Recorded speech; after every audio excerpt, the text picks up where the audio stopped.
하나님이 이 세상을 창조한 것, 그 어느 것 하나가 귀하고 또 놀랍고 어마어마한 창조예요. 저는 나이가 들수록 하나님이 어떻게 이렇게 하나하나를 창조했을까? 사람 얼굴 하나만 갖고도요, 우주입니다. 사람, 제가 이렇게 이 얼굴에 많이 좀 약한 부분들이 있어요.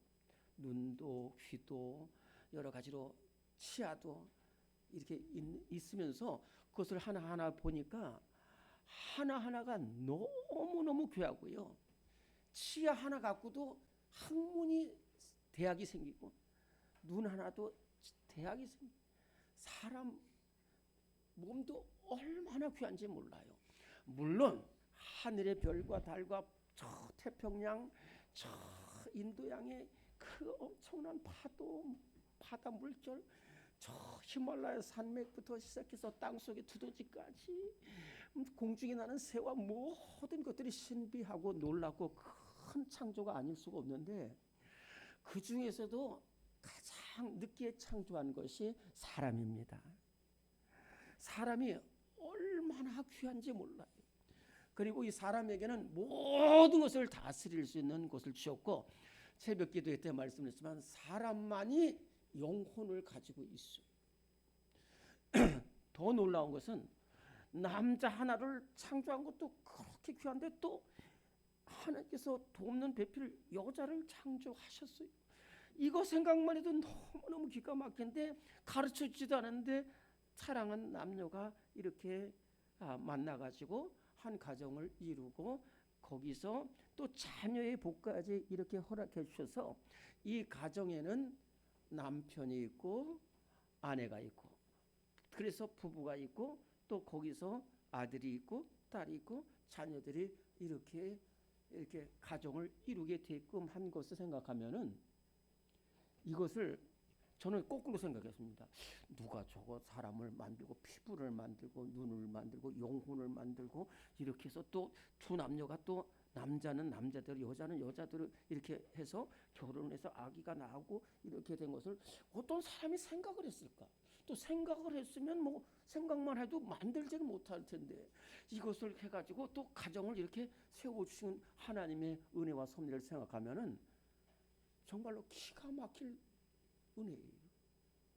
그런데 오늘 골로새 3장 18절부터 21절까지는 우리 가정에 4사람이 있다는 거예요.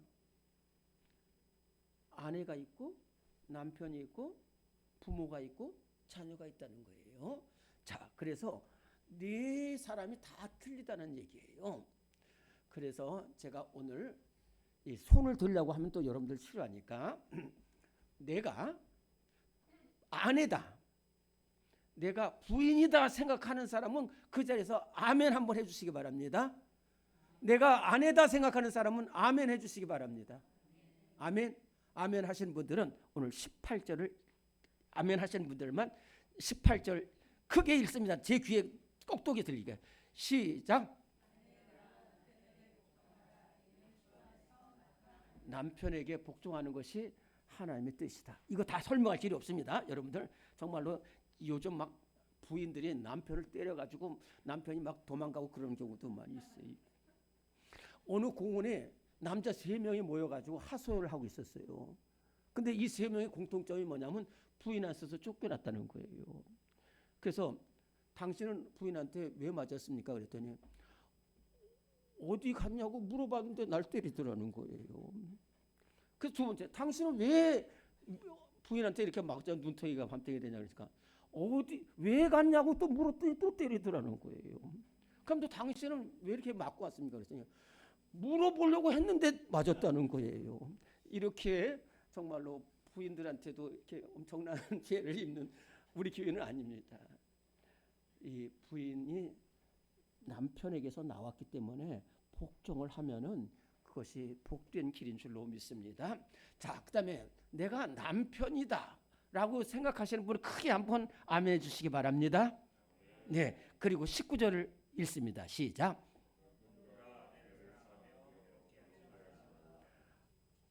우리 교회는 부인 폭행하는 사람은 없겠죠. 양심을 걸고 제가 볼 때는 없는 것 같아요. 우리 교회 남편들은 주로 맞는 형태인 것 같은데 여러분들. 그 다음에 내가 부모다라고 생각하시는 분 크게 아멘 해주시기 바랍니다. 그리고 20절 읽습니다. 시작. 자녀, 제가 잘못했습니다. 자녀라고 생각하는 사람, 자녀라고 생각하는 사람. 아멘. 20절 시작.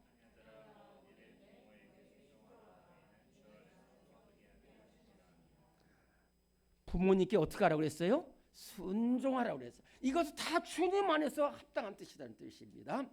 그 다음에 내가 부모라고 생각하시는 분 아멘 해주시고 21절 읽습니다. 시작. 아비들아 너희 자녀를 노엽게 하지 말지니 낙심할까. 자녀를 노엽게 하면 안 됩니다.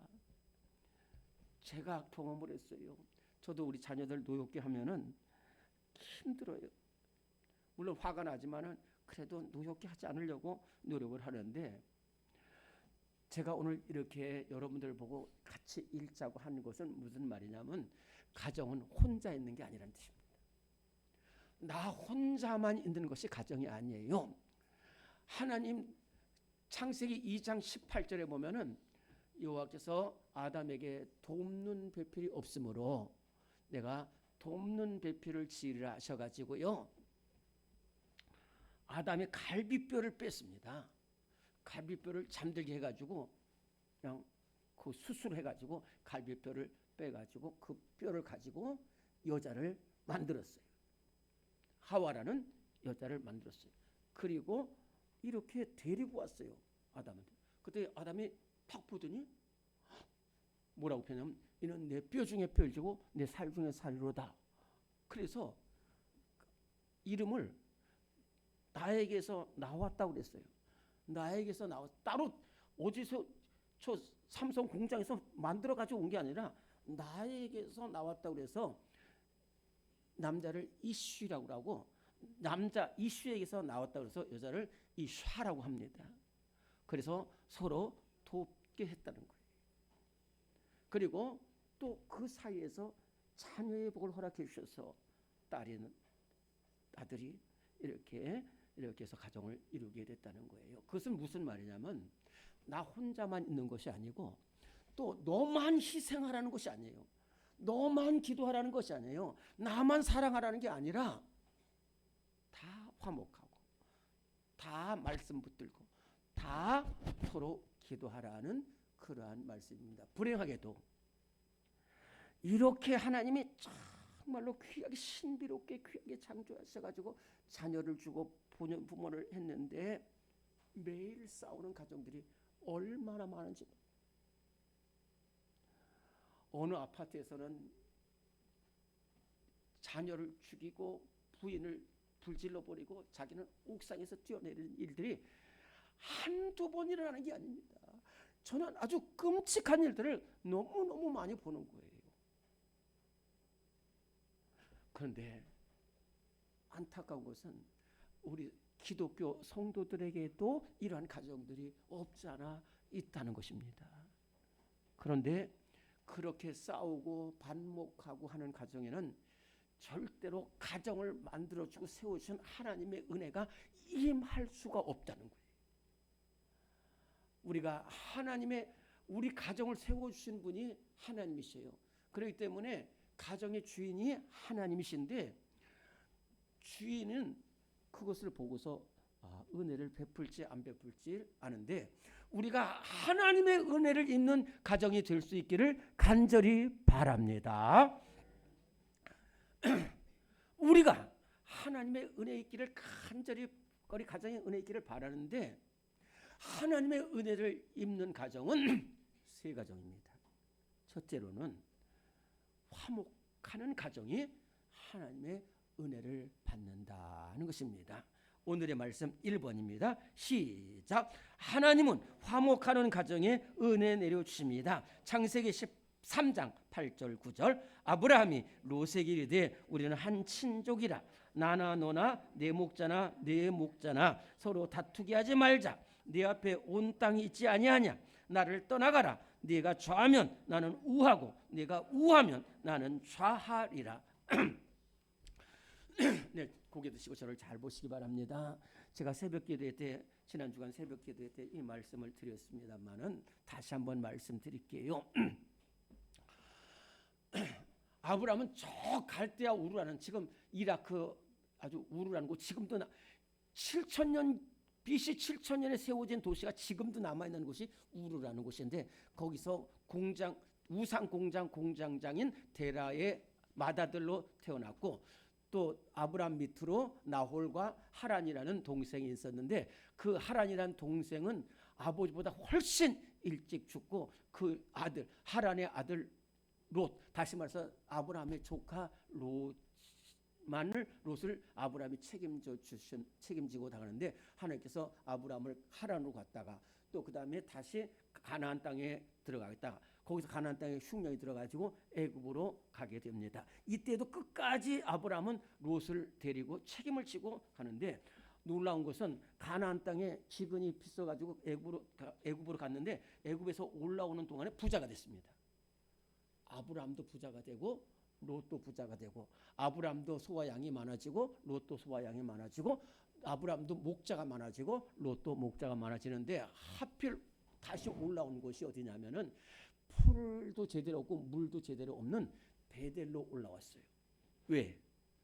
하나님이 거기서 제단을 쌓고 하나님이 만나 주신 곳이기 때문에 영적인 축복을 얻기 위해서 베델로 왔는데 너무 둘 다 부자가 되다 보니까 먹을 것이 없고 마실 물이 없다 보니까 서로 싸우게 됩니다. 그래서 얼마나 싸웠냐면 심지어는 몇 사람이 죽어나가기까지 싸웠어요. 이것을 본 아브라함이 롯을 부릅니다. 조카야 이리 와봐라. 네. 지금 우리는 싸우면 안 된다는 거예요. 첫째, 우리는 한 친족이라는 거예요. 피를 나눈 친족이라는 거예요. 두 번째, 지금 믿지 않는 가나안 사람과 브릿 사람이 우리를 보고 있다는 거예요. 그런데 우리가 믿지 않는 사람들 보는 앞에서 서로 피 튀고 싸우면은 저 사람들이 우리를 어떻게 보고 하나님을 어떻게 볼 것이냐. 그러니까 내가 다 양보할 테니까 너 눈을 좀 들어봐. 그 지금 베델만 보지 말고 그 앞에 200m만 바라보지 말고 눈을 들어서 저 동쪽과 사방을 보라는 거예요. 그리고 네가 가고 싶은 대로 가라는 거예요.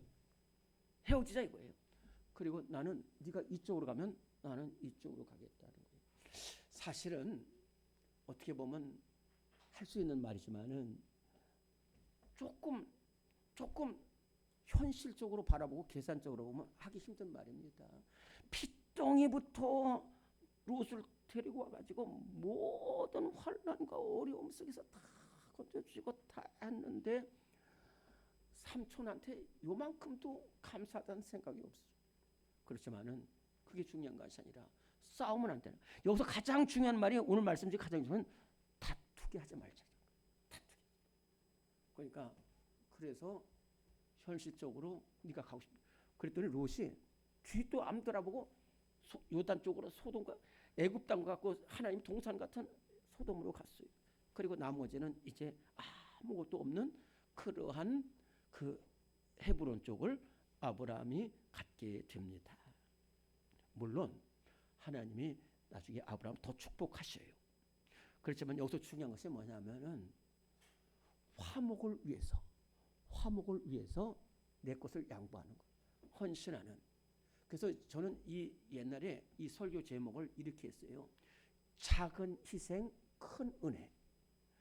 그래서 둘 다 살아나고 화목을 이루는 역사를 이루었다 하는 것입니다. 우리 성도들도 요즘에 보면은요, 내가 어떤 기업이라고 말하지는 않을 거예요. 여러분들 잘 알 거예요. 우리나라 유명한 기업들이 형제간에 싸워가지고 얼마나 어려움을 당하는지 몰라요. 우리 성도들이 성도가 아니면 저는 이런 말 안 합니다.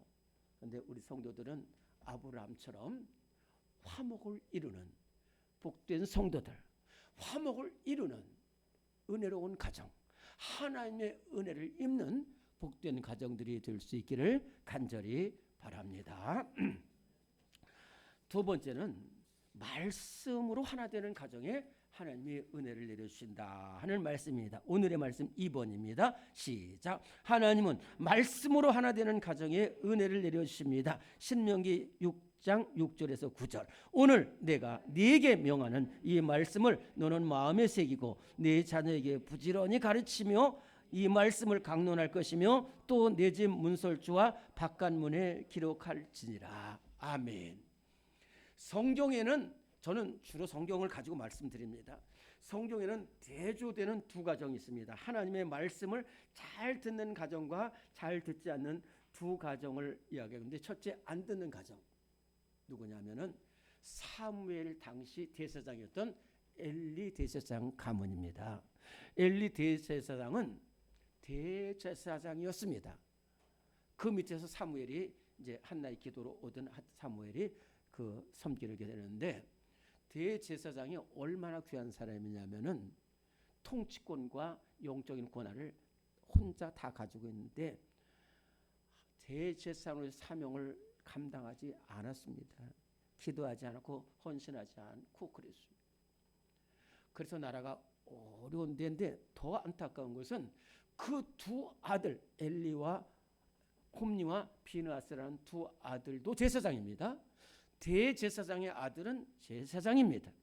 그런데 이 제사장 이 두 아들에게 하나님의 말씀을 가르치지 않았어요. 왜 가르치냐면 하나님의 말씀을 가르치려고 그러면요, 내 안에 하나님의 말씀이 있어야지 가르치는 겁니다. 그리고 내가 하나님의 말씀을 사모해야지 가르칠 수 있어요. 내가 하나님의 말씀을 지켜 행하는 사람이 가르칠 수가 있지, 가지고도 있지 않고 가르칠 수 없고 행하지도 않고 가르칠 수가 없습니다. 그러니까 안 가르쳤어요. 그러니까 이 두 아들이 예배를 참석 안 해요. 회막에서 수종드는 영진과 동침을 해서 강간을 했어요. 그리고 재판할 때 자기한테 돈 주면은 유리하게 재판하고 이랬어요. 그때 하나님께서 뭐라고 그러냐면 이 아들들을 죽이기로 작정했다. 하나님 눈을 피할 수가 없어요, 여러분들. 저는 요즘 정말 하나님이 더 무섭고 또 한편으로는 귀하고 그래요. 왜? 하나님 뜻대로 살지 않은 사람은 반드시 심판하지만 하나님의 뜻대로 하면 천대만대의 복을 내려주시는 하나님이 우리 하나님이신 줄로 믿습니다. 그래서 하나님이 뭐라고 그러냐면 죽이기로 작정했다.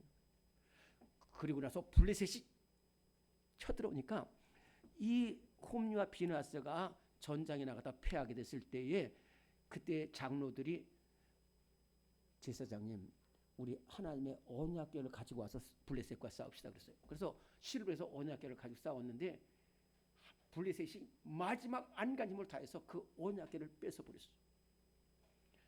그리고 홈리와 비느하스는 단칼에 전사가 되고, 소식을 알리기 위해서 엘리 제사장에게 갔던 전령이 어떻게 됐냐 물었으니까 두 아드님 다 전사했습니다. 그랬더니 그 소식을 듣고 엘리가 의자에서 자빠져가지고 죽게 되고, 며느리는 아기나타가 하나님 영광이 떠났다 그러면서 거기서 죽고, 이스라엘 나라는 블레셋한테 완전히 패배를 하는 이런 하나님의 말씀, 그 가정에서 하나님의 말씀이 사라지면서 가정이 무너지고 수많은 사람들이 죽고 군사들이 죽고 이스라엘 나라가 어려움 속에 처하게 됐어요. 반면에 신약성경 디모데후서 3장 15절부터 17절에 보면 또 내가 어려서부터 성경을 알았나니 성경은 능히 너로 하여금 구원에 이르는 지혜가 있겠느니라. 모든 성경은 하나님의 감동으로 되는 것으로 교훈과 책망과 의로 교육하기 유익하니 이는 하나님의 사람을 온전케 하며 모든 선한 일을 행할 능력을 갖추게 함이라. 무슨 말이냐면 디모데라는 사람은 아버지가 이방인이고 어머니 외할머니가 유대인입니다. 외할머니가 로이스, 어머니가 유니게인데요. 왜 성경에서 이 아버지 이름은 이야기하지 않고 할머니와 외할머니와 어머니 이야기하냐면 유대인들은 어머니가 1등입니다. 어머니가 유대인이면 무조건 유대인이에요. 그런데 아버지가 유대인이고 어머니가 이방인이면 이방인입니다. 그 어머니 외할머니로부터 말씀을 찾았어요. 찬송가 199장 나의 사랑한 제 비록 했으나 어머니의 무릎 위에 앉아서 재미있게 듣던 말 그거예요. 저도 어머니로부터 성경을 들었어요. 그래서 어머니로부터 이 말씀을 들으니까 디모데가 하나님의 사람으로 자라가서 사도 바울, 그 귀한 사도 바울의 동역자가 됐어요. 그래서 일평생 사도 바울을 도와서, 물론 사도 바울이 귀하지만은 사도 바울 뒤에서 이렇게 돕는 손길을 보내서 사도 바울로 하여금 온 세상에 복음을 전하겠다는 것입니다. 하나님의 말씀을 붙드는 가정은 하나님께서 복을 내리셨어요. 오늘 말씀에 너는 이 말씀을 마음에 새기고 내 자녀에게 부지런히 가르치며 집에 있을 때니 누워 있을 때니 앉아 있을 때니 이 말씀을 강동하시며 내 문설주에 팔을 치니라고 그랬어요. 붙일지. 계속해서 여러분들 지금 이스라엘 가자 전쟁이, 하마스 전쟁이 벌어지잖아요. 참 정말로 너무 악랄하다고 생각될 때도 있어요. 근데 저는 정말 좀 미안하지만 그런 얘기가 아니라 저 이스라엘 요만한 나라가 어떻게 100배 되는 그 아담을 꼼짝 못하게 만드냐면, 이 신명기 6장 말씀입니다. 첫째로는 하나님 사랑하고 두 번째는 하나님 말씀 사랑해서 자녀들에게 가르치니까 모든 민족이 뛰어나게 하는 거예요. 여러분을 제가 많이 말씀을 드리지만 한 번만 더 말씀드릴게요. 링컨 대통령이 일리노이 스프링필드라는 아주 어려운 가정에서 태어났어요. 얼마나 어려운지 학교를 다니지 못했다니까요. 학교 1년 정도밖에 못 다녔어요. 거기다가 너무 고생하고 그러다 보니까 어머니가 링컨 대통령 10살도 되기 전에 하나님의 부르심을 받게 됐어요. 저는 그 링컨 대통령 어머니가 참 귀하다고 생각을 해요. 낸시 여사인데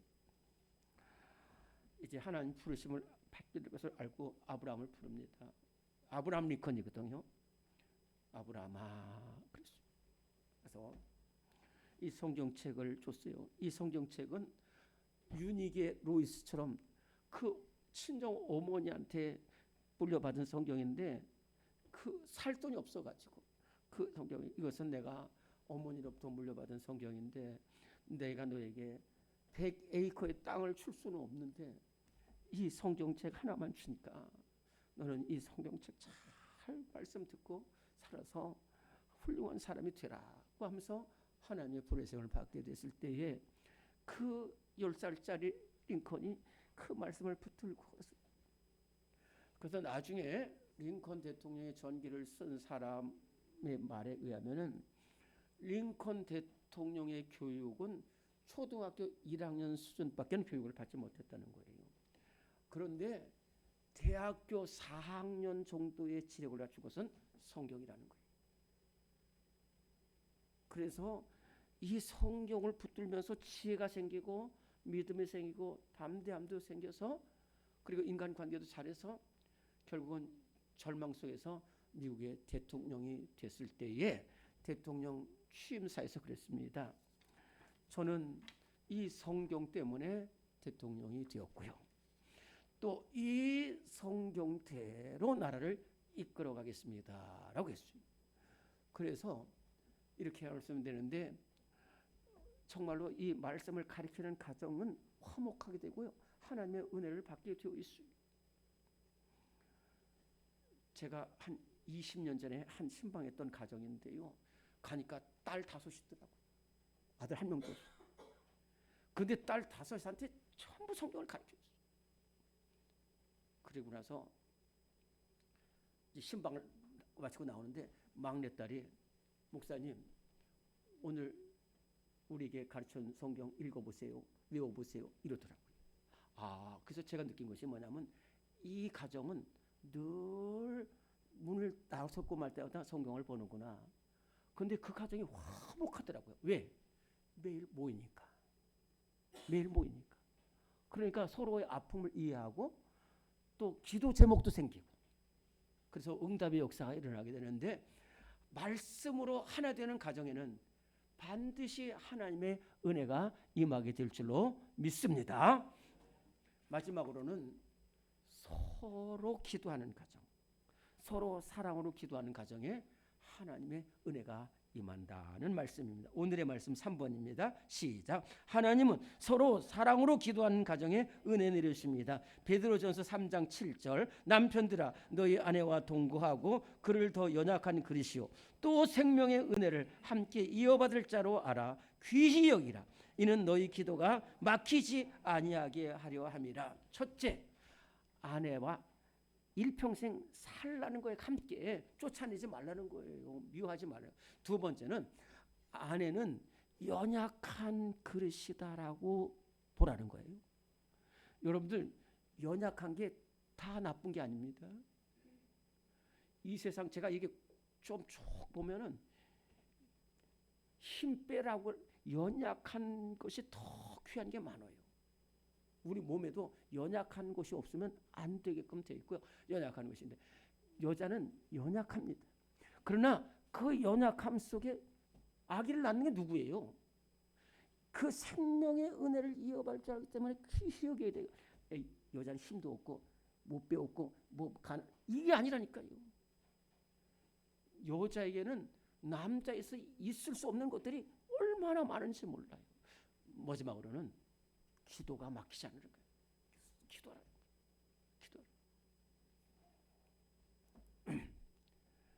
제가 한번 말씀드렸는데, 제가 신학교 딱 하는 날, 이 둘째 날인데 좀 늦었어요. 저 장신대가 이 광장동이었는데 이 산이 올라가 늦어가지고 막 달려가는데, 그 앞에 여학생이 휠체어를 가지고 이렇게 올라가는 거예요. 대학교 1학년 학생. 그래가지고 저 밀어주면 한 200m 끌고 가야 되는데 시간 늦어서 그래서 막 갈등하고 막 고민했어요. 그 밀어줘야 되느냐 아니면 그냥 가야 되느냐. 그래가지고 근데 밀어주기로 해가지고 딱 붙잡는데, 전도사님 놔두세요. 제가 밀고 가겠습니다. 뒤에 남학생이 왔더라. 같은 1학년 학생. 그래서 잘됐다 그러고 저는 이제 갔어요. 수업에 겨우 도착을 했어요. 근데 나중에 이 두 남녀 학생을 보니까 얼마나 남학생이 진짜 여학생이 휠체어를 타고 있기 때문에 도와줘요. 막 도와주는데 얼마나 도와주는지 몰라요. 여학생이 남학생 좋아하는 것보다 남학생이 여학생을 더 좋아하더라고요. 어떻게 됐겠어요? 결혼했죠. 그러니까 이 여학생은 자기를 일평생 도와주는, 그래서 얼마나 기도. 지금 제가 한 30년 전인데 지금 그 전도사님이 훌륭한 목회자가 돼가지고 그리고 남편 그 여학생은 지금도 계속해서 남편을 위해서 기도. 또 한 사람만, 여러분들 강용우 박사라고 있습니다. 아주 유명한 박사님이십니다. 나에게는 다 빛입니다라는 책을 썼고, 우리가 오르지 못할 산은 없다라는 책도 쓰고 많은 책을 썼어요. 저는 이 두 사람들 다 제가 만나본 사람들입니다. 제가 만나본 사람들. 제 그 남녀 학생들도 여러 번 같이 이야기, 제가 커피도 사고 많이. 이 강용호 박사님도 제가 전에 했던 교회에서 3번이나 만났습니다. 이 강용호 박사님은 미국 대통령 장애인 정책 보좌관이었습니다. 이 강용호 박사님은 중학교 2학년 때 동네에서 축구를 하다가 그 남학생들이 짓궂잖아요. 막 얼마나 강하게 축구 맞았는지 한 눈이 실명되고 조금 있다 두 눈도 다 실명돼 버렸어요. 이 소식을 듣고서 어머니가 바로 돌아가셨습니다. 그리고 누님 한 분이 계셨는데 이 누님이 1년 동안 이 강용호 박사 남동생 뒤치다거리다가 잘 모르고 그래가지고 과로로 누님도 1년 만에 소천했어요. 천에 고아가 됐어요. 아버님은 일찍 돌아가셨어요. 그래서 이렇게 울고 있는데 이쪽에서 숙명여대 4학년이었던 서근옥 요사가 특수교육과를 다녀가지고 이제 그 실습 겸 이 시각장애인들을 돌보기 위해서 강용호 박사를 만나게 됩니다. 근데 돌봐줬어요. 근데 어떻게 된지는 모르겠어요. 하여튼 어떻게 된지는 모르겠는데 어느 날 서근옥 여사가 이 자기보다 더 8살 어린 중학교 2학년 남학생 강용호 박사에게 나랑 결혼하자고 그래요. 제가 강용호 박사하고 직접 들은 얘기인데 그때에 저는 누님이 진짜로 말한다는 것을 보지는 못했지만 느꼈다는 거예요. 진짜로 나와 결혼하자는 거예요. 근데 저 누님이 보진 못했지만 얼마나 귀한 여인이라는 거예요. 여대생 특수교육과 숙명여대 그 엘리트 집안에서 나는 이 세계에서 절대로 비천한 사람인데 저 누님이 진정으로 나랑 결혼하자고 느꼈다는 거예요. 너무너무 감사합니다. 그래서 누님이 하자는 대로 합니다. 배우고 연세대학교에서 또 미국 유학 가고 그래서요. 그리고 2 아들을 낳았는데 또 이 강용호 박사는 내가 할 수 있는 것은 아무것도 없다는 거예요. 나는 1m도 못 간다는 거예요. 그러나 나는 나를 이렇게 아끼는 부인을 위해서 기도하고 내 자녀들을 위해서 기도하고 그래서 그 자녀들이 한 명은 변호사가 되고 한 명은 의사가 되죠. 그리고 우리 강용호 박사님은 몇 년 전에 하나님 부르심을 받았지만은 얼마나 귀한 가정. 이렇게 서로를 위해서 기도하는 가정에 하나님의 은혜가 폭포수처럼 임하게 될 줄로 믿습니다. 우리 가정들은 첫째로는 화목하는 가정, 말씀으로 하나 되는 가정, 서로 사랑하는 기도하는 가정이 될 때에 헐몬의 이슬 같은 하나님의 은혜가 영원토록 우리 가정에 내려주실 줄로 믿습니다. 하나님 감사합니다. 우리를 이렇게 사랑해 주셔서 가정을 이루게 하셨으니 감사합니다. 우리 몸된 교회 성도들 가정이 다 화목한 가정인 줄로 믿습니다. 더욱 화목하는 가정이 되게 하시고 더욱 말씀을 붙드는 가정이 되게 하시고 더욱 사랑으로 기도하는 복된 가정이 되게 하셔서 그 크신 하나님의 은혜와 사랑을 받는 복된 가정들이 다 되게 하여 주시옵소서. 우리 주님 예수 그리스도의 이름으로 기도드리옵나이다.